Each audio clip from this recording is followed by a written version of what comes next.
Most men fear their anger. They try to hide it, suppress it, deny it, or bury it under a calm face. But the Stoics believe something far more challenging. Anger isn't the enemy, it's a messenger. A teacher. A signal pointing directly at the parts of yourself you haven't mastered yet. A man who feels anger isn't weak. A man who gets controlled by anger is.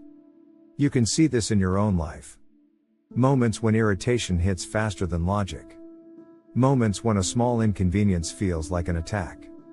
Moments when someone says one wrong word and something inside you snaps with a force that surprises even you. This isn't random. This isn't meaningless. Your reactions reveal the truth about you long before your words do. Stoics didn't pretend anger didn't exist. They studied it. They learned from it.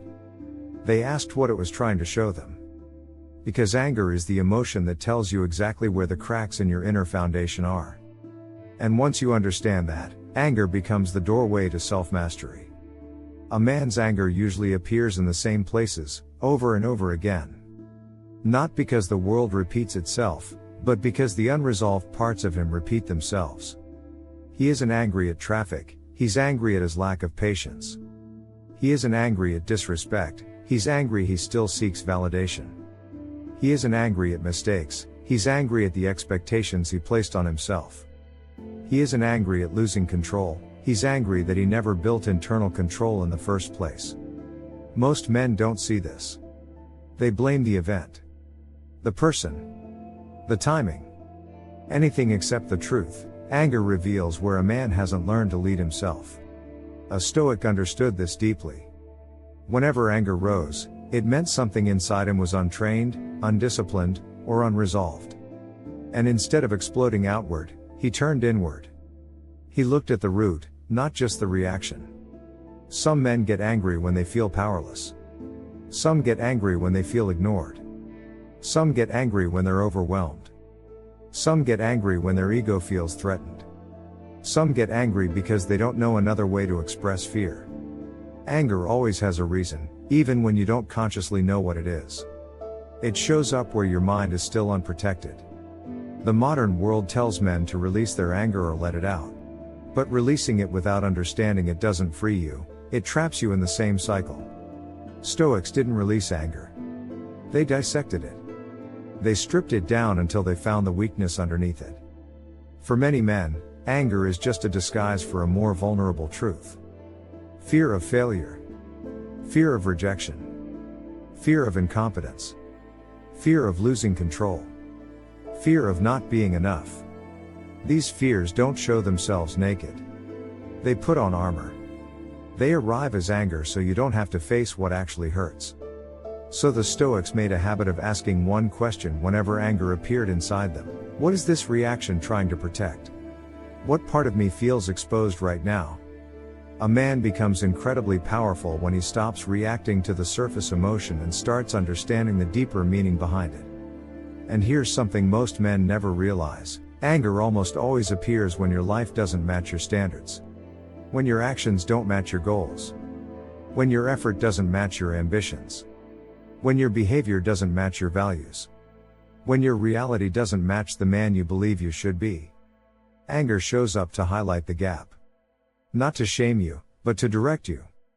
It's the mind's way of saying, you're betraying something important inside yourself.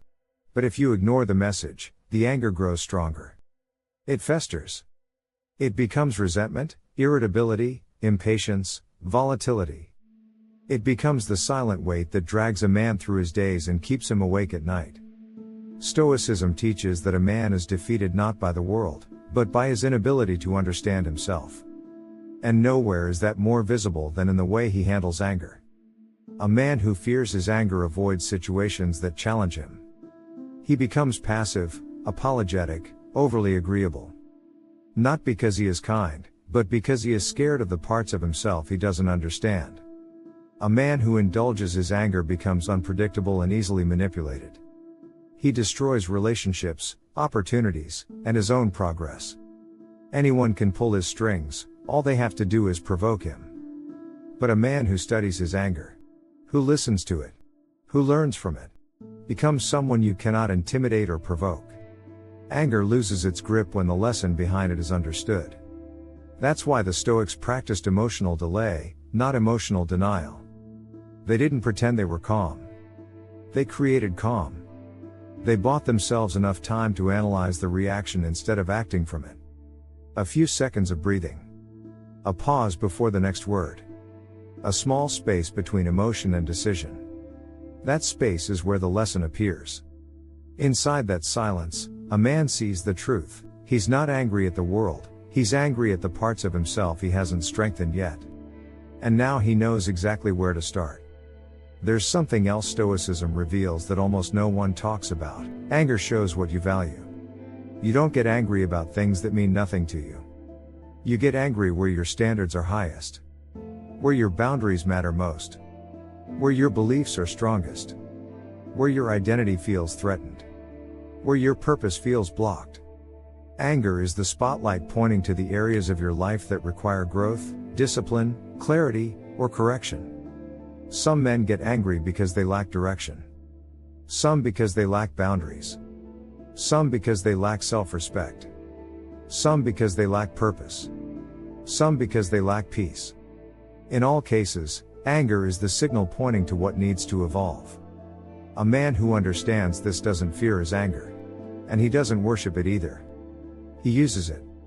He lets it reveal what he needs to strengthen. He lets it guide him toward the next layer of discipline he needs to build. He lets it refine him instead of controlling him. Modern society discourages male anger because they don't know how powerful a man becomes when he knows how to interpret it. A man in command of his anger is a man in command of himself. He doesn't explode. He doesn't retreat. He doesn't act recklessly. He becomes precise, intentional, and unshakable. That is why Stoic men seemed unprovocable. Not because they were emotionless, but because they had already learned the lessons their anger was trying to teach them. A man becomes dangerous in the best possible way when anger no longer blinds him, but sharpens him. When it no longer dictates his actions, but deepens his understanding. When it no longer exposes his weaknesses, but strengthens them. And over time, the anger that once controlled him becomes the fire that refines him. The emotion that once sabotaged him becomes the compass that guides him. The impulse that once broke him becomes the teacher that rebuilds him. Because the truth is simple, anger doesn't appear to ruin you. It appears to reveal you. And once you learn to listen to it, you become the kind of man who is not ruled by emotion but strengthened by understanding.